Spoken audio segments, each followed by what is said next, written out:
After strong westerly winds all week, we knew full well the water off the west coast of Wales would be very churned up. Our best chance would be a head down to the Llyn Peninsula, where the water is usually significantly clearer than off Anglesey.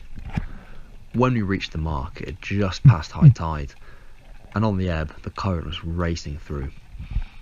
Large amounts of food particles were suspended in the current, and we knew this would eventually start to attract some fish. We headed to a kelpy reef about 200 metres off the coastline, where the recent rainwater runoff had clouded the water slightly, but conditions were still fishable. At times it was difficult to hold position on the surface, such was the strength of the current. The water in this clip is only about 4 metres deep, but you can barely make out Bobby on the bottom.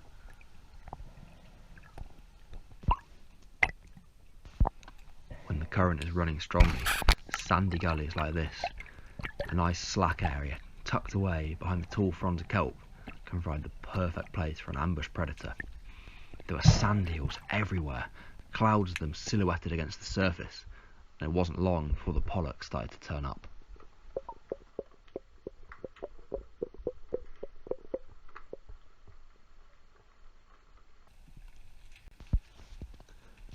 Medium-sized pollock, all between 30 and 40 centimetres, cruised over the top of the reef, looking for a weak or struggling sand eel they could hit. And at times we could observe the pollock hunting, smashing through the clouds of sand eel.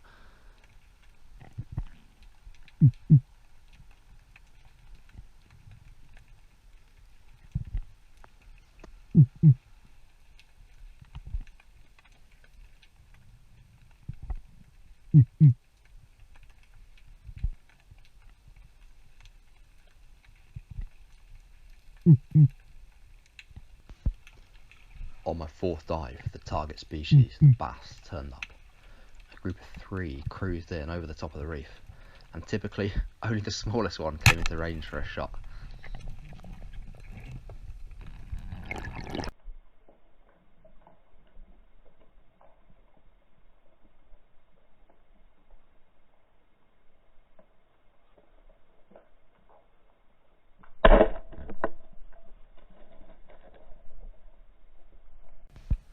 Brought the fish up, put it on the stringer, and looked for a slightly slacker area where I thought there could be a chance of another bass. I dropped down into a significantly slacker area, tall fronds of stringweed, and the corner of the rocky reef to my right, covered in kelp. It wasn't long after settling in position when a few fish cruised along the corner.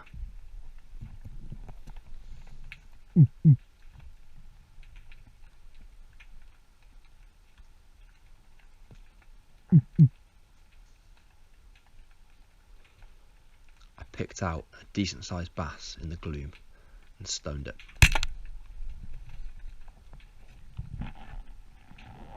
With 2 fish on the float, it was time to head back in and find a slightly different part of the mark to look for some pollock.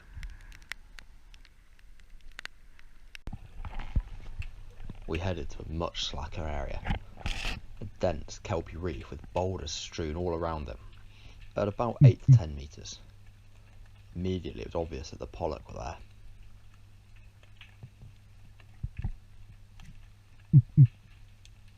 Frustratingly though, there were thousands and thousands of small pollock in the 20 to 30 centimetre range, and in the clips coming up you'll see just how big some of the shoals of them were. Unfortunately, the bigger pollock just never turned up. On my previous trips down to the Llyn, I've regularly shot pollock of 60 centimetres or larger, and that's the sort of size I like to try and get. I think anything above 40 centimetres is decent eating.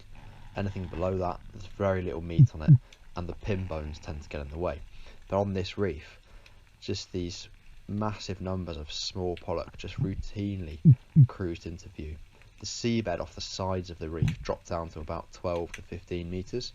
Potentially we could have been better off fishing down there, but the viz was so poor that anything below 10 metres, it got very dark and you could barely see anything. You know, these clouds and clouds of small pollock just cruised around really calmly around me. I was looking for standout fish in these sort of shoals, but early on they just never quite turned up. It's pretty cool though, looking up at the fish from underwater. It's one of the things I enjoy most about spearfishing, is that view that very few people ever have. It's so rare to see a pollock from the surface, unless it's silhouetted against a patch of sand. But from underneath, just watching them cruise by above you is a nice sight to see. On my fourth dive down to that reef, I hit a slightly deeper area. You can see there's a bit less kelp here. This is about 11 metres. And typically, the pollock came in from behind me. Pollock seems to have a habit of doing this.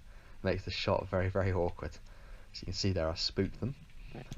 And I just spotted a standout fish in the shoal. This one's about 40 centimetres. Nothing exciting, but a nice table size. And I picked it out in the gloom and drilled it.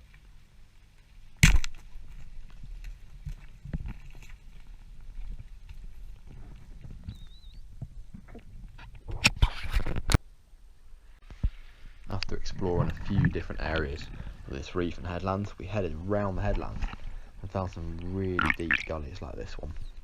I'd hoped to find a lobster, but the topography at the bottom just wasn't quite suitable. Very smooth, wave-washed boulders with nowhere to hide. So I just had a look for some fish. And out of the gloom, a few nice pollock cruised by. I picked out one, and then I saw a slightly larger one. About 40 centimetres again, so I took that one. Quite a nice fish. And with enough fish for the table now, it's time to head back. So me and Bobby cruised back inshore, gutted and scaled our fish, and then it was time for the long drive home. A fantastic day overall, definitely a mark I'll be returning to.